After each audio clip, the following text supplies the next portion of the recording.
Welcome to Obscurus, your weekly dose of paranormal fiction. Every Wednesday, Obscurus features new short stories and serialized novels written by novelist, screenwriter, and voiceover artist Biswajit Banerjee.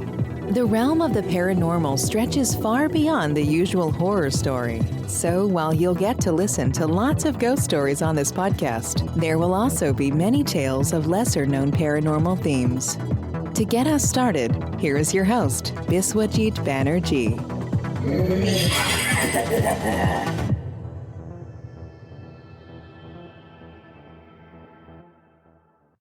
Hello and welcome to Obscurus. Today's tale is about an actress. Her exemplary talents make her an international celebrity. Well, we will learn more about the actress shortly. But before we start the story, I urge all esteemed readers and listeners to visit my website biswajitbanerjee.com for information on my books, movies, and voiceover works. Also, do find time to visit obscurus.buzzsprout.com, my second website dedicated to this podcast alone. You will find all Obscurus episodes, their transcripts, and chapter markers over here. Okay, now let's dive into the story.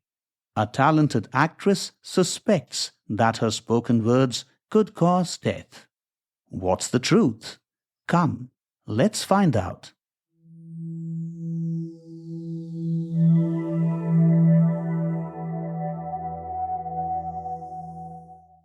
The Movie Star, written and performed by Biswajit Banerjee.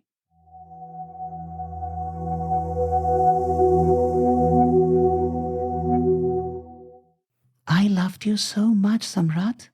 Never thought about my own career or associations because all I cared for was your success. And today, you are successful. The world knows you as one of the sharpest and most successful entrepreneurs. You realized your goals. But I guess you had some other goals in life I wasn't aware of. Well, I don't blame you for anything. Maybe as a wife, I failed in my duties.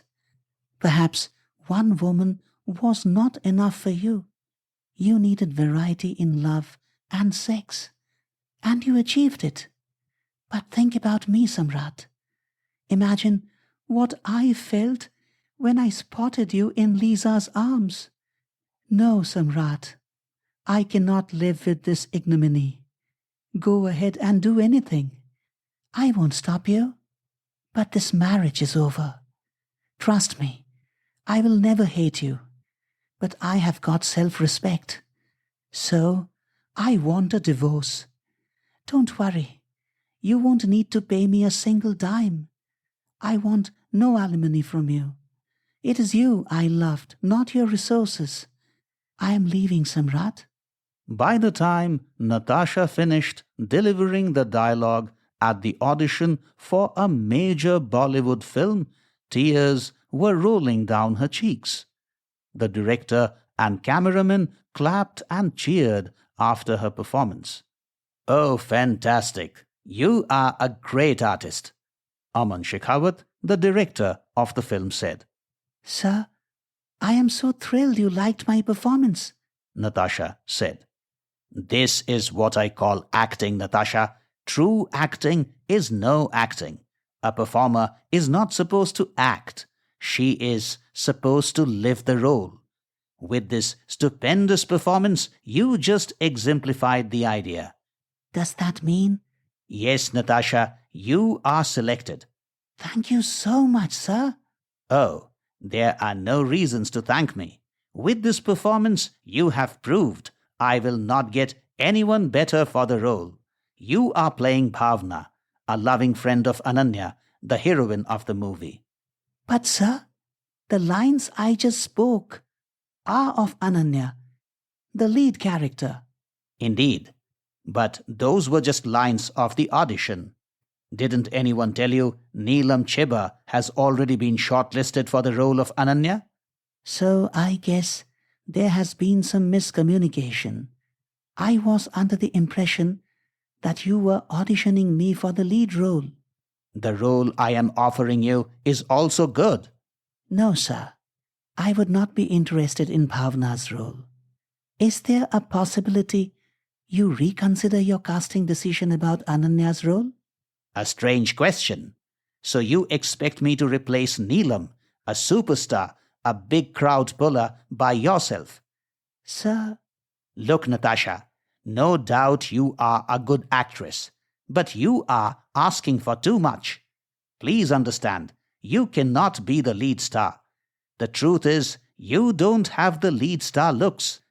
but sir, Well, I am acting a little harsh, but your words forced me to speak the truth. One of the project's assistant directors told me that you have been auditioning for the lead roles for the last 2 years, but you didn't bag any. And you also declined the supporting roles. The sooner you acknowledge the truth, the better. You are not made for lead roles.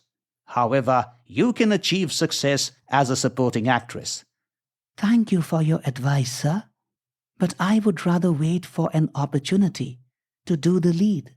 Natasha packed her bag and left the studio. This wasn't the first time she was denied the lead role. And this wasn't the first time somebody said a thing like, "You cannot be the lead star." She had heard dozens of directors, assistant directors, financiers, and cinematographers tell her that. Yet she didn't settle for a supporting role.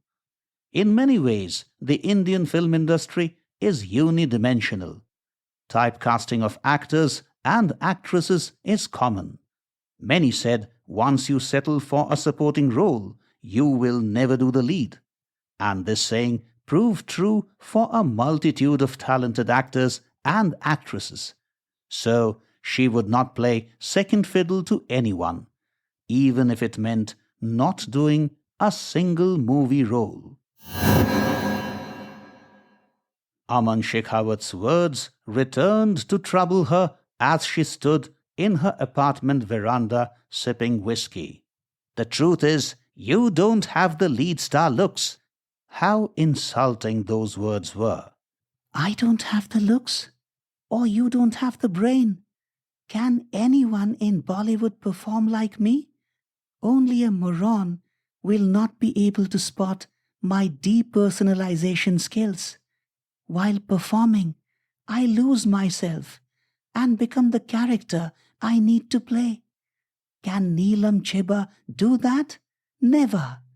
And what makes you say I don't have the lead star looks? Despite being the Glitzy Fairy Beauty Award winner, you think I don't look like a star? Die, you scoundrel. And may that bitch called Neelam Chibba, your favorite star, also die. In less than 10 minutes, Natasha was on the bed with her mind completely hazy under the influence of the 6 shots of whiskey.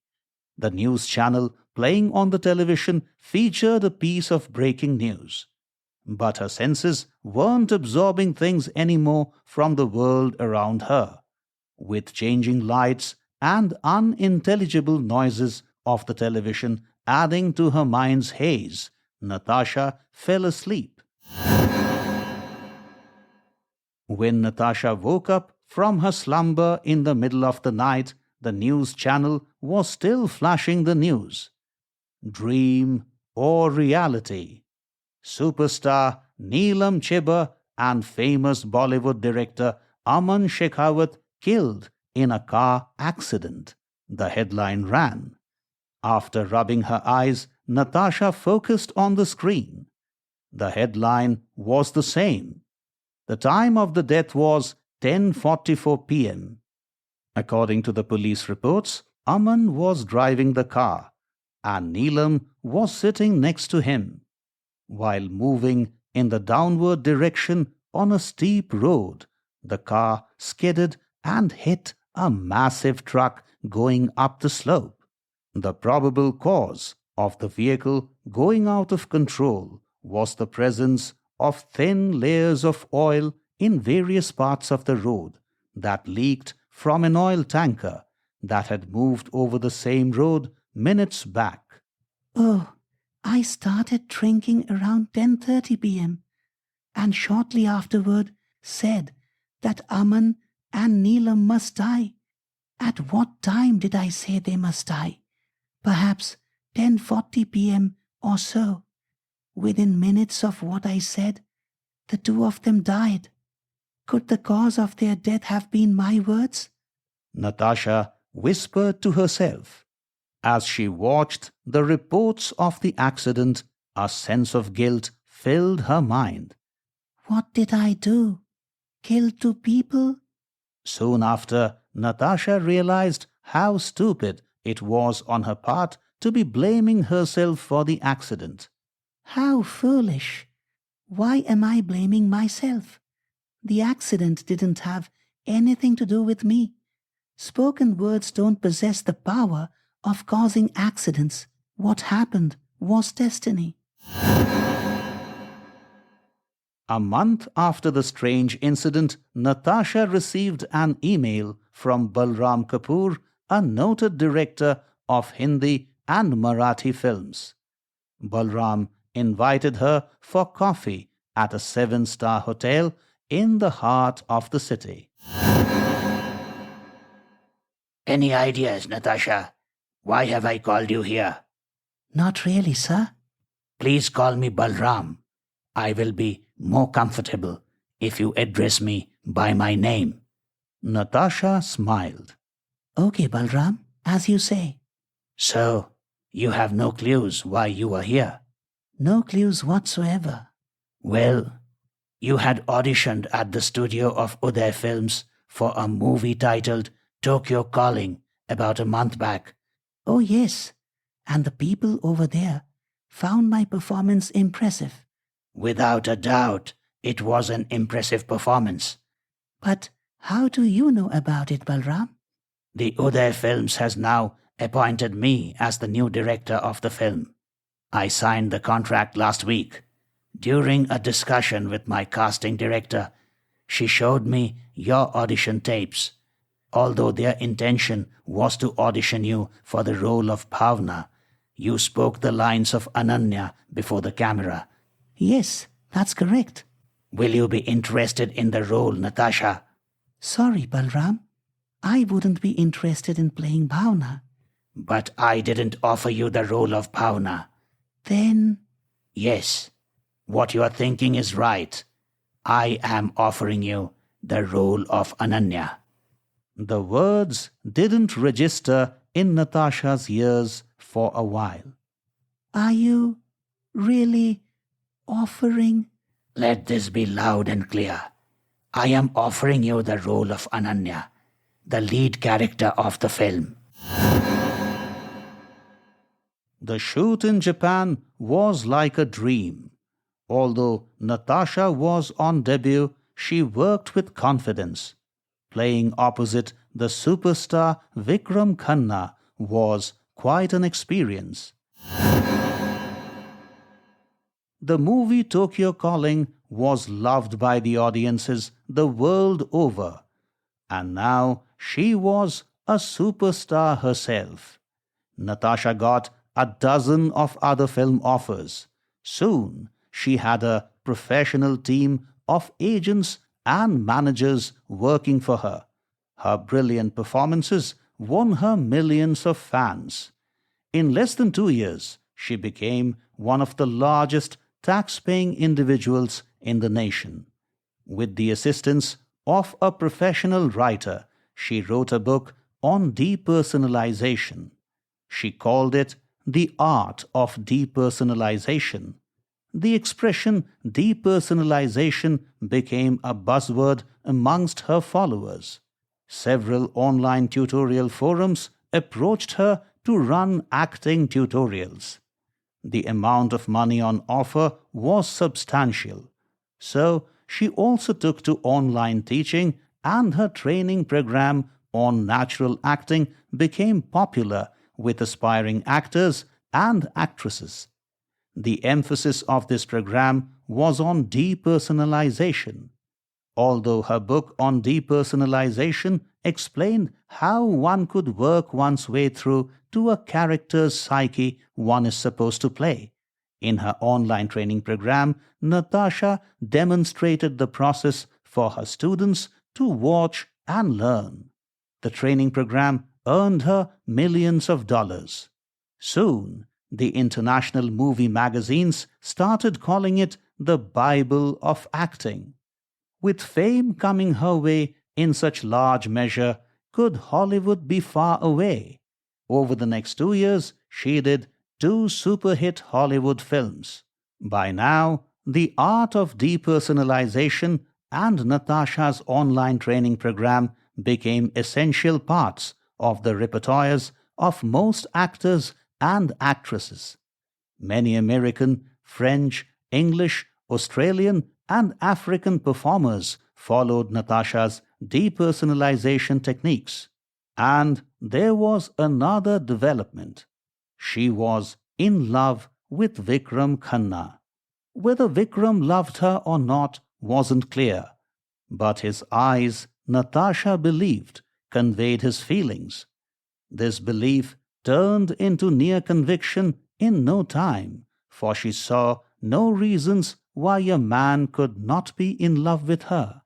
Everything a man could look for in a woman was in her: beauty, fame, talent, riches, humility, and most of all, a loving heart.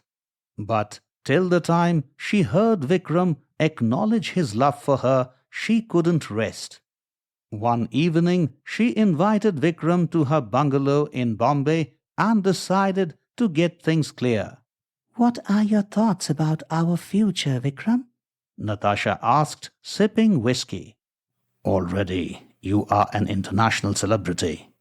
The best international movie directors want you in their films.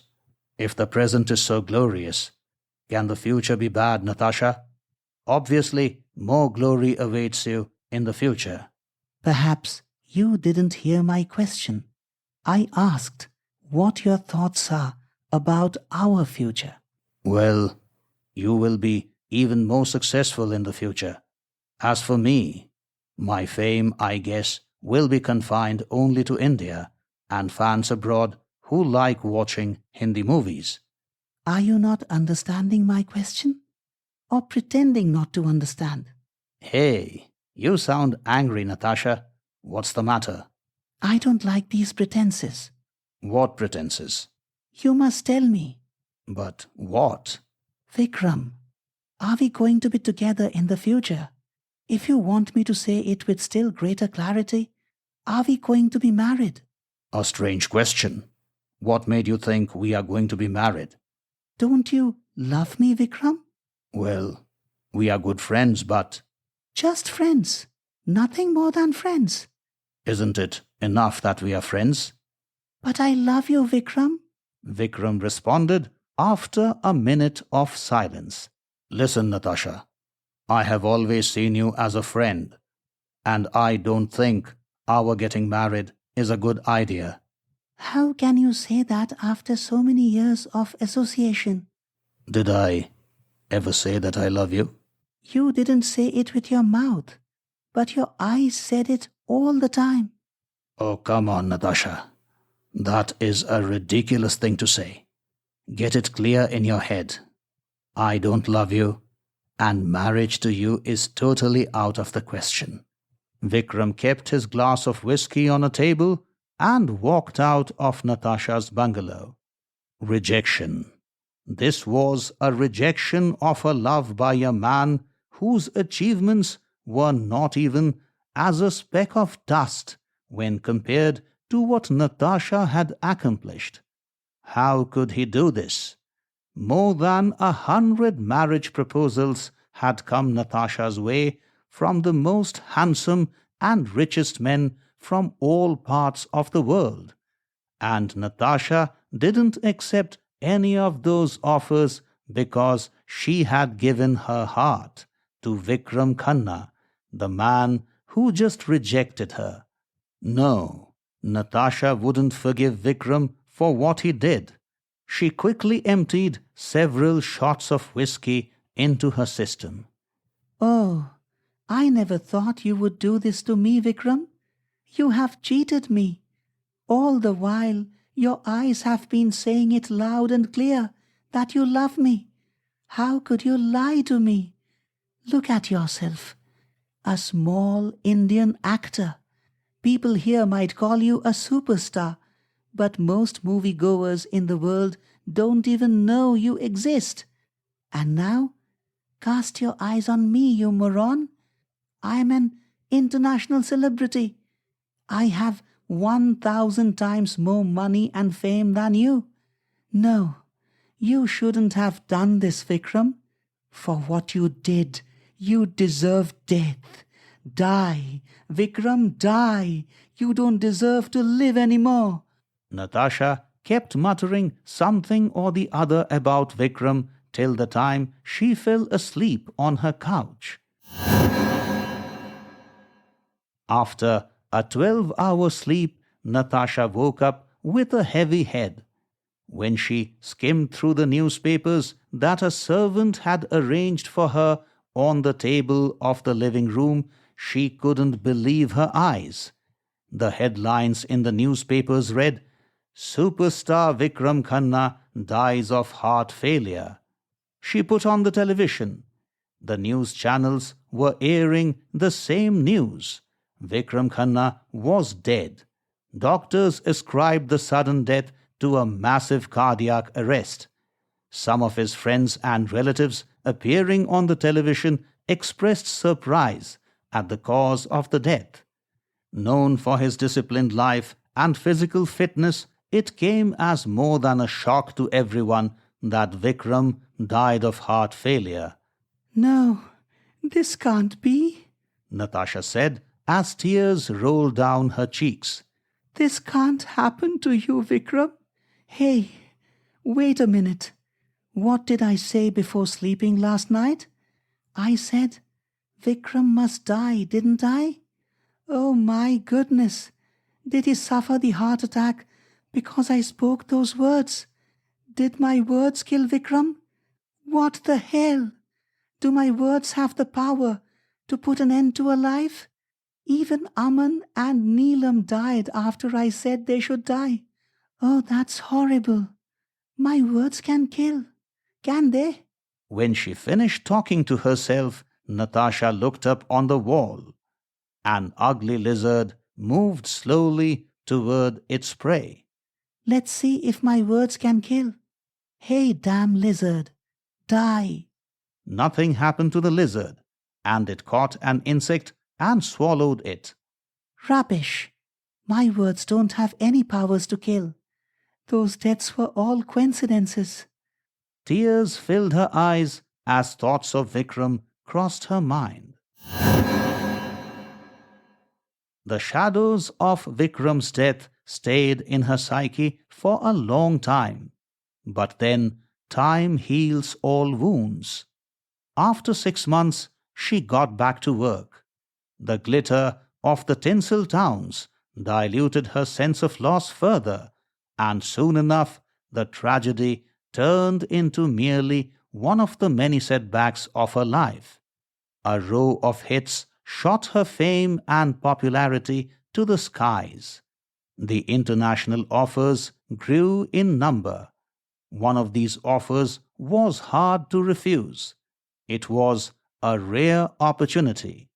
In a massively budgeted Hollywood film, Natasha was offered to play opposite Brandon Smith, the biggest American star. Her managers told her that the producers had preferred her over several top Hollywood actresses. The movie could make her a star of the stars. Around 6 months later, Natasha was standing close to Brandon Smith for the maiden shot of Call of the Soul in the Brooklyn Bridge Park, a beautiful green space on the Brooklyn side of the East River, one of the most picturesque spots of New York City. Can we do this in a single take, Natasha? Brandon asked. Certainly, Brandon. I will do my best. Then Natasha closed her eyes and did what she called quick depersonalization meditation. It helped her to get into the character. Okay, now be ready, The director of the film, Kevin Brown, said. Natasha was back in her position. Brandon, Kevin said. you remember the lines? Yes, I do. We will try to do this scene in a single take. Brandon replied. Wonderful. And what about you, Natasha? Are you two prepared to do it in a single take? Absolutely, Kevin. A single take it shall be. Wow. Kevin said. Please remember, Natasha, you must begin to fall after speaking all your lines. And Brandon, at that moment, you must hold her with an expression of shock and grief. Is it clear? Both Brandon and Natasha answered in the affirmative. Okay, silence please. Kevin spoke in a loud voice. Roll camera. Rolling. The cinematographer responded. After a few seconds, with his eyes on the monitor, Kevin said, Roll sound. Rolling. The sound mixer said. Okay, action. With love reflecting in their eyes, the two performers kissed. Emma, I love you. Brandon spoke his lines in the avatar of Richard. I love you too, Richard. But I can sense my time has come. Natasha said, playing Emma.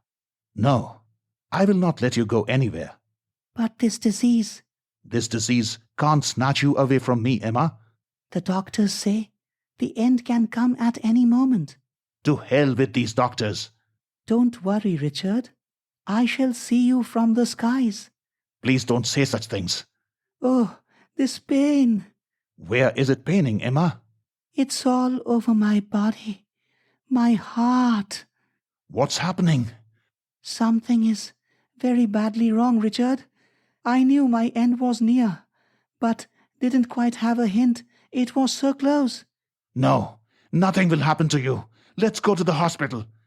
Richard, I would rather spend the last moments of my life in your arms. Come, I will help you to the car. Listen, Natasha spoke in a choked voice. there's no time left now. I will be dead soon. And she began to fall. Brandon held her. Suddenly, Natasha felt a horrible pain on the left side of her chest. Within seconds, it grew unbearable. She struggled for breath as her eyes bulged out. No, don't go, Emma. Tears flowed down Brandon's cheeks.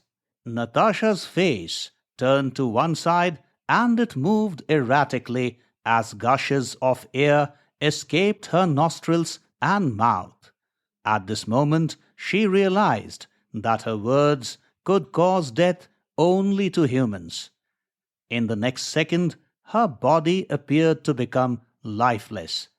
As her eyes turned stony, Brandon pulled her closer, looking crestfallen. Cut! Kevin said, clapping like mad. What a performance by the two of you. Natasha, get up now. The shot is over.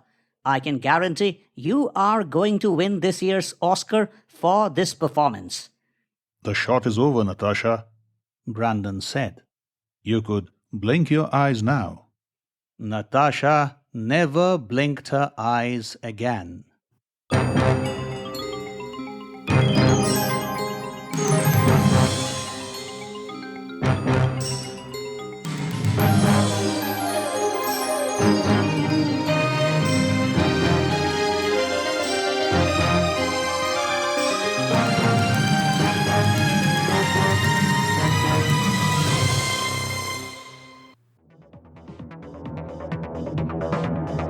Thanks for listening to Obscurus. If you like what you heard, please subscribe and visit biswajitbanerjee.com for more information about Biswajit's books, movies, documentaries, and other creative pursuits. We shall see you next Wednesday with another episode of Obscurus. Till then, take care.